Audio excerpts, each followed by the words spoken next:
It was the year King Edward VIII renounced the throne to marry Mrs. Wallis Simpson, the year the Tasmanian tiger became extinct, a year when Australia mourned the death of its greatest aviator, Charles Kingsford Smith, and the year the Australian Cricket Board wanted to ban barracking at test matches.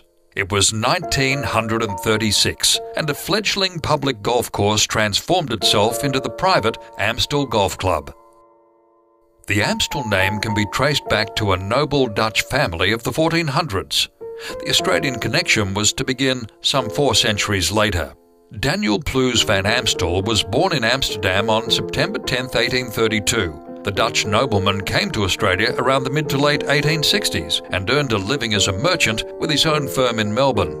In 1876, Van Amstel purchased some 80 acres of what was then known as the Scotchman's Creek Cattle Run, which until 1853 had been the largest single property in Mulgrave. He renamed the property Amstel Park after his homeland in Holland and after the major river flowing through Amsterdam. He planned to dam Scotchman's Creek to form a lake and operate a commercial enterprise on the site by sailing gondolas imported from Italy. Van Amstel took over as Consul General of the Netherlands in Melbourne when his brother died in 1878. He was a generous benefactor of the Austin and the Royal Victorian Eye and Ear Hospitals, but returned to Amsterdam in 1886 and died 4 years later. By 1905, portions of the Amstel Park property had been broken up and sold, but the name remained. 1936, the members, led by President W.L. Coode and with significant help from the Ladies Associates Committee, converted the 7-year-old public course into the private Amstel Park Golf Club. They secured a lease combining the Amstel Park farmland owned by John Wren, Gerard Cole and others. It was of sufficient size to continue to maintain the existing golf course on Ferntree Gully Road, Notting Hill. The Cole family homestead on the site was called Rose Warwick, and that was used as the first clubhouse. And I worked at the Commonwealth Bank, and I met Ken Jackson, who's here, and another chap called John Quickenstead in the bank. John was a member of Amstel, and he suggested I join. I joined on my 21st birthday, right on the day. And the joining fee was 15 guineas. The annual subscription was 15 guineas, and so off we went. As the depression of the early 30s faded away, many new clubs were formed to complement many of the already established clubs. At the time of Amstel's arrival, other clubs in the surrounding area included Waverley, Riversdale and the little-known Ranfurly, which was located on the corner of Springvale and Dandenong Roads opposite the Springvale Hotel. Yeah. I don't know whether you know the area there at all. Just not far up from the Notting Hill Hotel. Parents had a farm, and as a social member. That's mainly so we could go there and have a beer Saturday night, because it was, 6 o'clock closing. In 1938, Ranfurly disbanded after operating for 8 years, and the club's 30 members followed its president to Amstel. It helped, of course, that the then president of Ranfurly, Merv Officer, was the son of Sid Officer, who happened to be president of Amstel at the time. Of course, the Ranfurly name would not be lost forever, but it would take more than 60 years before it was heard again. No sooner was the new Amstel Club established than the dark clouds of the Second World War loomed. Amstel had many members who joined the services and lost their lives. Their names are still remembered today on a memorial honour board in the present clubhouse. They used to have what they call war efforts around here, raising money, and they used to run the dance and things in the old Amstel Club. And to make up for that, we used to cut the rough, or the grass. I was only 16 then, used to be setting up the 2 horses and the mower to cut all that rough down the bottom, and then decide to take up golf. In the period immediately after the war, many Amstel members left to join Yarra Yarra and Kingswood. However, Amstel continued to operate. Amstel was, in those days, referred to as a working man's club. To aspire to join the likes of Yarra Yarra or Commonwealth or any of those, you had to be a money person, and that wasn't my bill at all. So, that's why I joined Amstel. It was very friendly. And that was one of the impressions, lasting impressions I have of. Amstel was also very successful in pennant, with some of the best players in the club's history. By late 1948, Amstel was seeking inclusion in the A-grade pennant group, having won B-grade in 1946, being runner-up in 47 and winning again in 48 against Victoria. Amstel took out the 1949 final, beating Brighton. Amstel had a second golden age when it won a burst of 8 pennants, 4 men's and 4 ladies' flags between 1964 and 1978. Since then, victory and defeat have come our way. It took 61 years for Amstel to win its first junior pennant under long-serving manager Jim Rogerson. That win came in 1998, but the team followed up with a second win in 2003, and the senior team also made the finals that year. All those teams, and many others over the years, have been led by some very fine players. Mrs. Zelma Giddis won an amazing 17 club championships and was the ladies' course record holder, signing for 74 in 1982 and again in 89. Mrs. Joyce King enjoyed 8 wins and Mrs. Hilda Walker won the championship 7 times. Of the men's champions, Keith McPherson won a record 7 times, while Eric Wishart posted 6 victories and Peter Holland 5. I was lucky enough to play in 4 finals, but we only won 2 and they were 15 years apart, so there was a lot of hard yakka in between and a lot of disappointments. We lost 2 finals. One we lost at Patterson River because we'd had a rainstorm in the middle of the match. My match finished in the complete dark on the 17th and they stopped play and we had to go back on the Sunday morning for 2 or 3 matches, but we got beat. Matthew Dart, without a doubt. In my opinion, Matthew Dart, because he was only a youngster, and then all of a sudden he developed into a young man, and to be quite honest, I was quite happy when he left. The guys that I played with, the guys like Ronnie Blackburn, Dale Ash, I'd put Dale Ash down as the second best player that I'd played with at Amstel. They were people that had come through the golf system, it was part of life. So I think the pennant was really important to a lot of the members as well, and especially the ladies. And in the 80s we were reasonably successful, and as I said to you before, at one stage we had so many supporters we used to take 2 buses to away matches, which sounds crazy nowadays. That was reserved for Division 1 sides to have supporters. We had an abundance of caddies. A caddie almost had to die to get a job. 1958, the club's lease was extended by Joseph Wren for 10 years, but would not run its full term. Course improvements necessitated an investment of club funds, and the investments were getting larger. In 1962-63, a dam was constructed at a cost of £800, fed by the inconsistent waters of Scotchman's Creek. Investment in such projects again made club members wonder about buying the land they had leased for so long.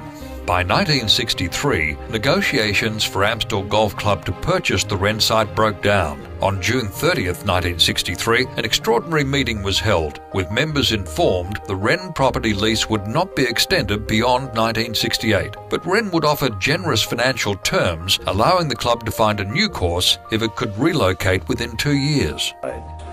Different courses, mostly public courses, Malvern, Brighton. And after that we got a bit tired of it, and I said, Lou, why don't we all join a golf club? So we rang around a bit, and they were just so expensive, of course, even then. And I got on to Amstel and I talked to Keith McPherson, and he said, why don't you come tomorrow morning and have a game? And I said, oh, there's 6 of us. That's all right, no worries at all. So the 6 of us went to Amstel. And that got us in, of course. In 1962, at Muirfield Golf Club in Sydney's Hills District, the idea of a golf trip to one of those posh interstate clubs was floated. It took a decade for the idea to take hold. However, Amstel was the first club to host Muirfield members for what was the very first Amity. And as the reciprocal rights of Muirfield and Amstel expanded in the 1960s to include Nudgee and Tea Tree Gully, so too did the idea of Amity. AMITY comes from the French word ami and the Latin amicus, which both mean friend, but the spelling was changed to represent Amstel, Muirfield, Interstate, Tea Tree Gully and Nudgee. Today, in 2012, in its 41st year, Amity is undoubtedly unique in Australia, if not the world, with each participating club taking turns annually to host up to 50 members from the other 3 interstate clubs for a weekend of golf, and perhaps even more importantly, great social fun. We had some sort of arrangement with Nudgee, but that's it. My wife and I were going on holidays at this stage, and we took our golf clubs and set it off, and we called it all these reciprocal clubs, and discussing with them, we found that Muirfield and Nudgee both had reciprocal rights with Tea Tree Gully. So when I got home, I got in touch with Tea Tree Gully, became very good friends with their president, and I was president by this time. And we set up this reciprocal arrangement, and we were the first hosts of it because it was our idea. It started off as a men's affair in 71, and in 72 it was a men's affair. But in 73 I think it was, and I think that it might have emanated from a suggestion of Arthur Copley, who at one stage was the vice president here. I think he was the one who suggested that it'd be better if it was mixed, and as soon as it became mixed, the popularity just skyrocketed. Friendships that were generated from those sort of things were just fabulous. It was quite common for the dinner dance on the Saturday night to have 250, 280 people there.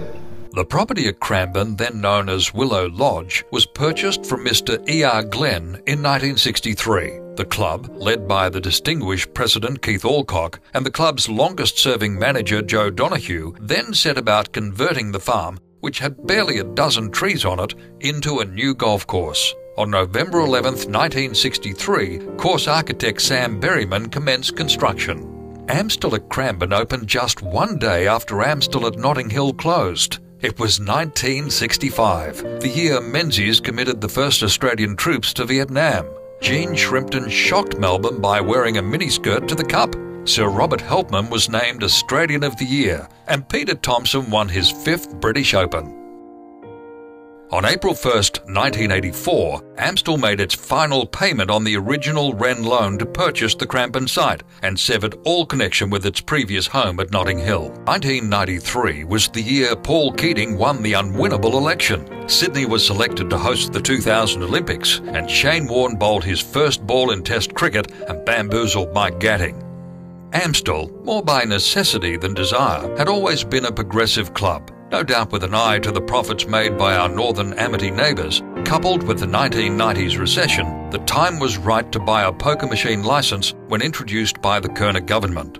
Amstel, like its liquor licence in 1954, was the first golf club in Victoria to seize the initiative, but it wasn't without passionate discussion. Well, it saved us from going down the tube. Definitely saved us. Otherwise we would have been gone. It was the only thing that saved us, I reckon. What you needed was cash flow, and poker machines gave us cash flow. And it was very soon shown to members that the profits coming their way were substantial, and we were one of only 4 golf clubs in Melbourne that decided to go with poker machines when they were first introduced. That was a bit of a concern to the rest of the members, but they soon realised that yes, once the funds started coming our way, that we had made a good decision. I didn't agree with it. I was just, the old traditionalists wouldn't, golf club members wouldn't agree with the poker machines being introduced. It was recorded that in the event of poker machines coming to Victoria, Amstel would apply for them as early as possible. And that was done. We were one of the very first people who got poker machines. So I saw that we needed to change the financial position of the club. We were in a tight financial position. I saw that we needed to boost up our membership, which was a very hard thing to do because every club has probably got the same story. I saw the need that we had to not offer so many cheap deals to varying people. We had to restructure our financial position to become healthy. We had to introduce various other ways of making money, and I think that was perhaps the start of when I appointed a manager by the name of Stephen Watt. We had to look at turning the club around, and to that end we had to look at introducing things like poker machines. The club then came across Glendalough, a 150-year-old grazing property located at 825 Cranbourne Frankston Road. It was 125 acres of farming land owned by Glenda Cole, with city views and 400-year-old river red gums. The club purchased an additional 20 acres of land from the Natural Resources Conservation League. The total cost of both parcels was $1.5 million. With the land purchased and with the financial strength and cash flow few golf clubs could enjoy, the club borrowed $9 million and set about building a new golf course, very different from the existing Amstel course. A championship course, styled on the key principles of the sandbelt courses, with wide fairways, positional play and difficult greens. Under the architectural design of Mike Clayton, the transformation of farmland to golf course was swift but subtle. In true minimalist fashion, Clayton built a course moving very little soil. On Sunday the 26th of March 1999, there was an open day to inspect the paddocks. Construction work began in October 2000, and within 2.5 years, the new course, now named Ramfurley, was open for play. Management at the time kept looking around for suitable land and to build another course because we felt that we needed something a little bit more upmarket than the park course. It served its purpose well and still does, but we wanted something a little bit more championship type golf course. So this land became available and we purchased that. We purchased more land down the west end of it, off the Conservation and Natural Resources, enough to build the course. And then we'd run this past the members quite a bit and had the plans and everything else for them to look at, and most of the members seem quite happy with that. There was certainly trepidation, but I think when Peter got up and explained to the members that we'd have 2 golf courses, that the membership for both would be equally the same. That has now changed, of course. The members, I think, embraced it. Well, I could see that they were moving forward. Nothing more certain than change in life, is there? You can't just stay the same way. And I could see, I liked Amstel, but I could see, and I played, the ladies get the opportunity to play at a lot of different clubs. And I could see other clubs that had more advantages on their course than we did. For instance, the grass, I did find a lot of the other courses had more superior grass surfaces.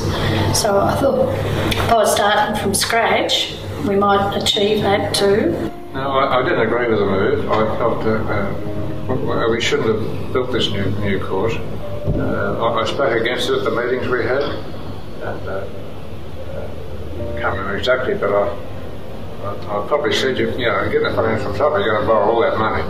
Because, you know, the delays occur in construction, most construction jobs, and, you know, anyway, they did get into trouble, and I thought we should have stayed there, modernised our course and put coots on the fairways at the end, a great golf course, no doubt. I didn't agree with the decision to not put our money into Amstel. I preferred the money to have gone there. At the time, I personally felt that they were biting off more than what they could chew. Well, I was delighted. I thought it was excellent. Provided they've done their sums work right as far as finance is concerned. Any new golf course takes 10 to 20 years to develop. We're 10 years down the track. I would hopefully I'm around in another 10 years to see how it develops in the next 10 years, but I am very happy with the way it's evolved now. The club is the aggregation of all of us, from the past to the present and the future. Some members contribute enormously, others contribute little, but everyone does contribute in some way. What commenced as two enthusiasts playing 9 holes of golf on their own course on leased land has turned into a multi-million-dollar business. Members enjoy an outstanding recreational facility. Our teams have won and lost pennants. Thousands of players have competed for club championships, board events and the monthly medals. We've all been delighted or disappointed as our handicaps have moved up or down. We've had great leaders, managers and golf pros, tireless volunteers and esteemed members. Amstel is all of this. But most of all, it's fun.